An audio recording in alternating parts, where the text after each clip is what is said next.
You can anticipate a high conflict divorce if you and your spouse are fighting a lot about children, about assets. And when I start to hear words like narcissism, I anticipate that it's going to be a high conflict divorce because that tells me that the other side may be very rigid and hard to work with and making it difficult to get an agreement.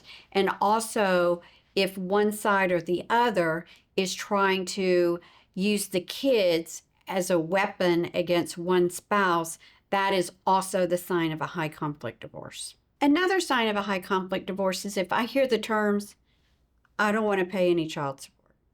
I want 100% of the community assets. That's just not going to happen in divorce court or even in a mediated settlement agreement. That would be their worst, absolute worst day in court, and nobody's going to agree to that. So Texas is a one-party recording state. If both you and your spouse are in Texas, you can record and there will be no ramifications. Let's say your spouse accuses you of draining the bank accounts. That's easy to prove. All you have to do is get the bank records and account for where the money went. If a spouse accuses you of something, don't react. Just try to stay calm. Don't start texting incessantly. Don't start calling them over and over. Just don't react and stay calm. I've been through divorce. I know what it's like. I know what the sting is like when your spouse walks in and says, I'm leaving. And it's almost shocking. The most important thing that you can do is take care of yourself. Get a support team. Start journaling.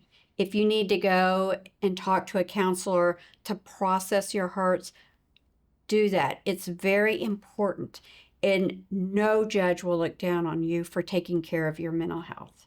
In high conflict divorces, sometimes it's better to reach an agreement because you can move on with your life, start a new chapter, have peace of mind. It depends on the issue that you're working through. So let's say your spouse says, I'm keeping the house, I'm keeping the kids, I'm keeping all the money, and you go do your thing because you already have a job and you're in a better position to earn money moving forward.